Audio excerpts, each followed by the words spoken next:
Hey, welcome back to Know a Guy Bicycles, hanging with the guy. Hey, this is Justin, and this is John. He's been in the industry for forever, and I've done less than that, 35 years. And I wanted to talk about a topic that is kind of coming to the forefront lately because it kind of questioned about materials and bike materials specifically, like frames and the sustainability, weight capacity, and ride quality, and what cyclists really just need versus what the companies Kool-Aid and all their money and marketing has gone into in research and R&D for fancy carbon. And what I've seen, and I wanted to talk to John about this, because he's been part of the manufacturing side of this with Trek and Schwinn and some various other companies which used all those materials.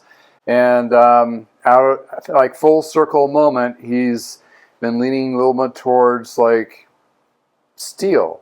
But before we jump into the feel of steel, or steel is real, or whatever we want to talk about, but like carbon, give a little snapshot in the 90s and the carbon, and why was it such a material that was really leaned upon and pushed as a market piece for Trek and various other companies in the 90s? Well, so one of my marketing classes, the strongest marketing word in the English language is new.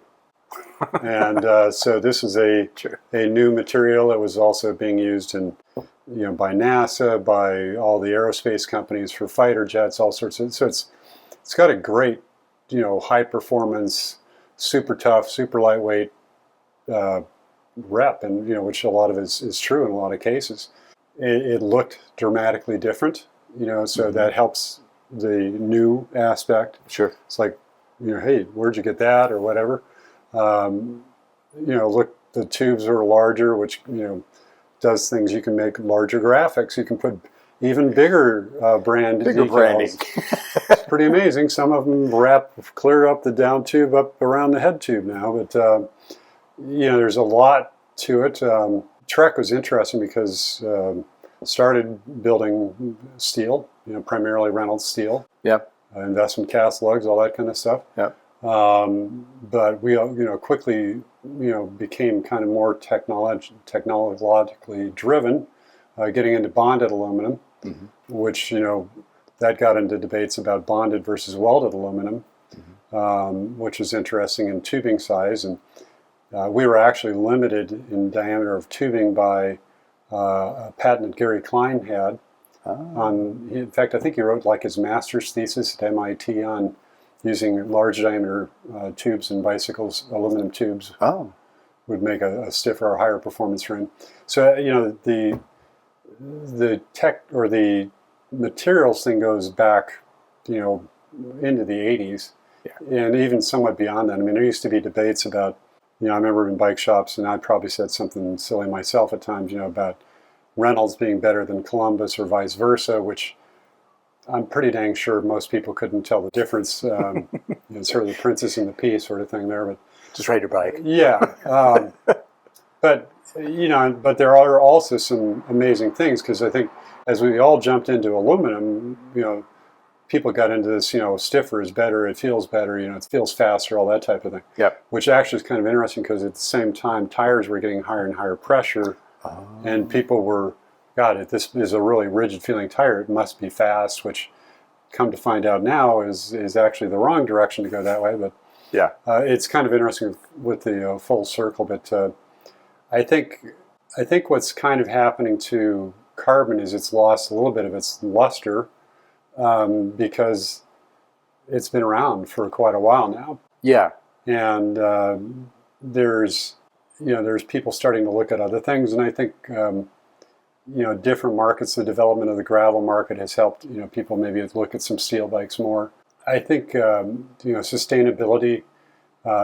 Grant Peterson, who runs Rivendell, used to be the Bridgestone product manager, I think maybe beyond that, for the United States.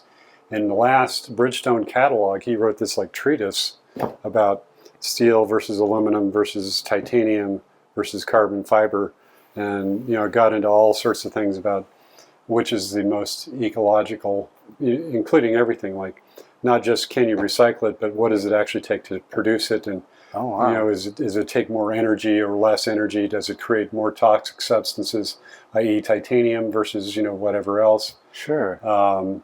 So it's interesting. We're in a moment to, and also kind of in some respects, steel has kind of become new again because you see a beautiful steel bicycle and it's like, that's a beautiful steel bike. I haven't seen many of those lately. Yeah. You look and you see a lot of carbon bikes, and a lot of them look pretty dang similar. They've gotten to more of a cookie cutter style, the cookie cutter imagery, although brands like Trek and Specialized are still pushing the envelope of lighter or more gravel, like the full suspension gravel bike Checkout is they released, and the Specialized, what's their new Specialized one? Not sure. I can't remember, but it kind of has combination of race and endurance-ish type riding. And I was watching some other channels talking about steel and titanium and various, and they just do a blanket statement. It's like, I'll bring back steel and so forth. But there is another aspect of this is, you were talking about ride quality, and there's different ride qualities between carbon, steel, titanium, and aluminum. But there's a lot of technological advances with those other materials I think have been overlooked in the last decade at least, especially with the Reynolds tubing that they've been playing with recently. Even though it says stamped 583, but they've done a lot of different things to it. 531? Or 531. Yeah, thanks for correcting me. I was like, do they have a new tubing? Yeah, they do. Apparently they just made it now. And looking at Fairlight, one of your current latest phase for steel frames being produced, they have a really strong relationship with Reynolds, and they have some kind of, they're testing the boundaries of what they're It's pretty cool. doing. I mean, the owners of Fairlight, one of them, Dom, is the former head of product for Genesis, which is, if you're here in the States, the Genesis bikes we see in the States are pretty god-awful Wally World branded bikes. So Genesis in the UK is a really pretty cool brand, and he was getting into steel back then. I think that may have been where he developed the relationship using Reynolds tubing, which is from England, in the Genesis bikes, and it has continued to, what he was doing there, he continues that now with the Fairlight stuff. But Fairlight's pretty interesting because they're doing things where Dom will come up with an idea, and they have this great relationship between Reynolds and Fairlight, where they're custom building, custom drawing tubing for them and stuff. It's pretty neat deal, and the bikes are incredible. The bike that Kevin had, this is this friend of mine who has had every material out there. He's had, I think he's had steel, titanium, carbon fiber for sure, aluminum. And he says, hands down, the Fairlight is the best bike he's ever ridden. Well, yeah, I just did 2 bikes of his recently. One was the tumbleweed while he was waiting for the Fairlight. And Fairlights are not quick to get. They're hard to get. They are kind of hard to get. They take time to be received. You have to do your special order. So you got a tumbleweed instead for his old parts on his other bike. And it's almost apples to apples riding comparison that when he went out on for testing anyway.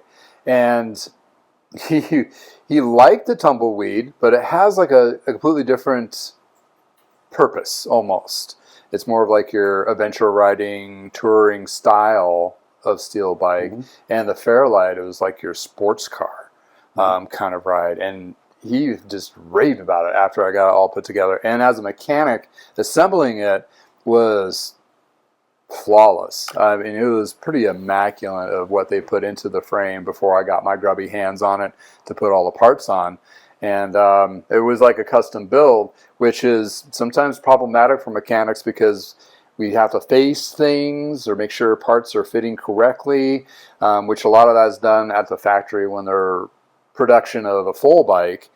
Hopefully they do that. But when you like get a frame and a box of parts, you're like, let's have the best luck possible putting this together. But he said the ride quality on the Reynolds tubing was pretty phenomenal. Yeah, it was. It's having that all Reynolds bikes are not created equally. So, you can buy True. basically off-the-shelf Reynolds tubing.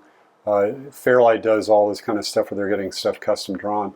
I think what's happening with steel now, too, is the tools, the analytical tools, the testing tools, that whole thing has advanced so much from where we were in like the 80s Oh, yeah. to where we are now with larger diameter, thinner walls, sometimes thicker walls. It's pretty cool. I'll have to send you to a video at some point. I'm on this. I get these emails from Fairlight. Yeah. And there's this email where they show you how it goes from Reynolds. The bikes come into the Fairlight office or warehouse, whatever, in London, and just the way they put the bikes together. It's this very meticulous process. Yeah. They control everything on that bike. Yeah. Which and they are meticulous. I would say that's a good word for them, and it shows. I mean, the bikes they're beautifully built. They're incredibly well designed.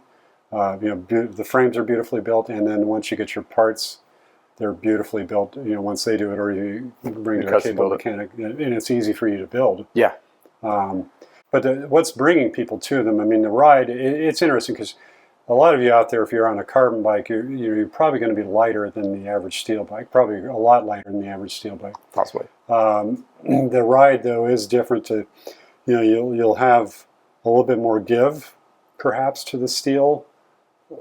It's kind of interesting trying to describe the ride, but it just has got a really well-designed steel bike just is literally a joy to ride. I mean, it's, in some cases made it as not as much of a rocket ship as some of the current carbon frames out there, but you're putting miles on. Like I'm at a point in my life, I'm no longer racing. I mean, just in my mind, sometimes I'm racing somebody, but if you're not too worried about being the fastest, the lightest, or whatever, these steel bikes present a really good alternative. They're durable. I mean, a lot of the adventure people love them. Say, if you say, I'm going to ride say you take your Fairlight around the world, you can actually get that thing repaired around the world because it's steel. Somebody can heat it up and... Well, that goes to show that's about 90% of the market. I mean, of people wanting to ride bikes is... there's a lot of Kool-Aid out there that you're like, I want the latest, fastest, and so forth. But when it comes down to brass taxes of what you should be having is possibly a steel bike or a titanium. Well, that should be. I don't know if I go with should. What you could have, because you don't want to get into that. Say, well, you should. I mean, if somebody wants a carbon bike, God bless you. I mean, true. There are some. I mean. I was alienating those. I'm sorry. We're not knocking any particular thing. We're just saying that steel is a really great alternative. Yeah. If you get into you look at the sustainability of it. I mean, it's recyclable. Which is pretty cool. There's a lot of work on carbon, but it's kind of hit and miss. I think in terms of actually having something. I think what you can do with it, you can use it as more of a base material, but you can't bring it back to what its original high zoot carbon tubing or whatever.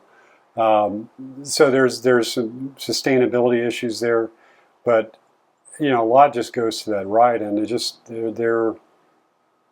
I have a bike that a friend of mine built, not for me particularly, but he built a range of 4 frames, and it's not my lightest bike, but it is just a joy to ride. I mean, it's like Clyde, right? Pardon? The Clyde? The Cycle. Okay, Cycle. That's what it is. Again, and I do get up to speed a fair amount on it, but I mean, I accept it for what it is. Yeah.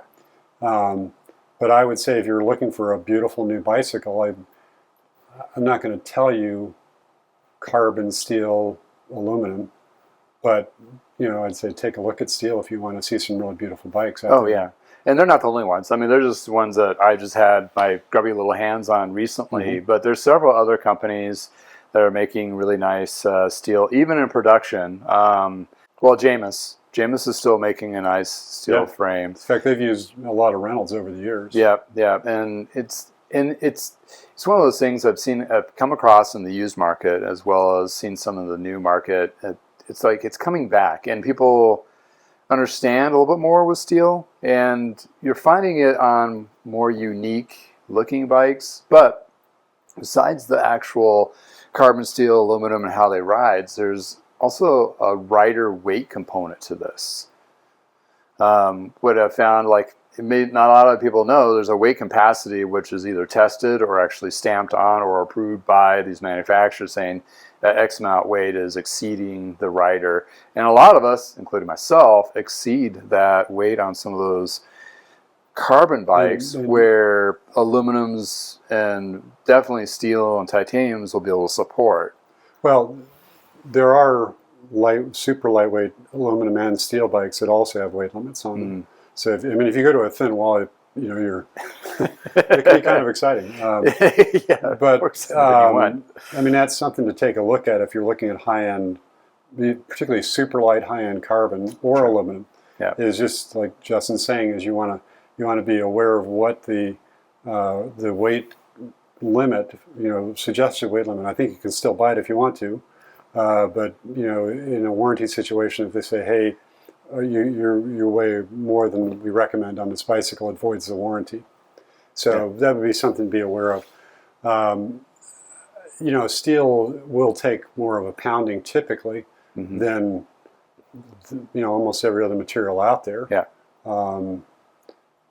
So it kind of depends, but I would say, the great thing about the bike industry is that there's all these good choices out there. Yeah. You can get beautiful aluminum, beautiful steel, beautiful carbon. Yeah. There's custom versions of all of those materials.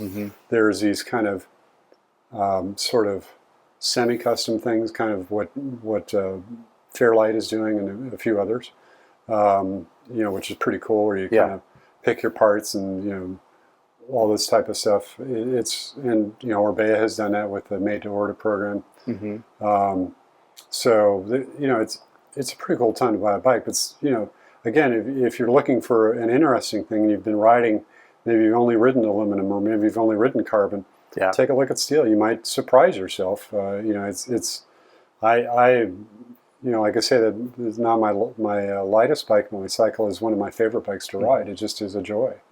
Oh yeah, I have a couple of Le Mans steels, and they are phenomenal to ride. They're awesome, and I've always been kind of attracted to steel, just be a traditionalist. But I've ridden carbons, and I've really enjoyed riding carbon bikes as well. And it's it's one of those things where I wouldn't, if you saw either a new or used and it's in your price point, I wouldn't shy away from steel thinking it's a dated material. I would probably encourage you to try it and see, especially a lot of the price ranges have gotten pretty absurd on a lot of the new bikes from the bigger brands, where it's enabled, I think it's enabled a lot of smaller crafted frames to compete, which is, I think, really cool, because when you're looking at, like, I'm going to spend $4,000 on a bike, 4,000 US, well, you can still get your Trek or Specialized or Giant, or you can go look at maybe a Lightspeed or a Linsky or a Fairlight or one of those other steel, a Tumbleweed, that makes the frame, and you can do the group and customize it to what you want, or they'll help you through that journey too, and get the bike that fits you the best, which is always the number one thing. The fit is the best thing to start with, but you can get yourself a nice high-end, partially custom bike with the same price that you would roll it off the floor of a Trek or Specialized store. Yeah. Fairlight does an interesting thing with their bikes too. So you can have, say, a 58 regular or a 58 tall, which is kind of interesting. So that, where you can get the frame to kind of accommodate your body's dimensions. Because we're not all built the same. No. He's a different 58 than I am. Yes, I am. He's all torso. I'm no torso. His. It's funny. I go test ride his bike after I work on it, and it's like I feel like I'm on a clown bike because the seat's so low. That's Mr. Connery, pal. But in any case, Yeah. well, hopefully that gives you the insights of maybe a different material to try on your next ride or used bike that you might look for a backup. And yeah, shoot some comments below if you have your experiences and so forth with different materials and different kinds of bikes. And yes, thanks for hanging out with me. And if you find this information encouraging to get you to ride, please like and subscribe if you want to see more content too. Yeah. Thanks for hanging out with the garage with us. And if it's nice in your neck of woods, please go for a ride. Yeah. See ya.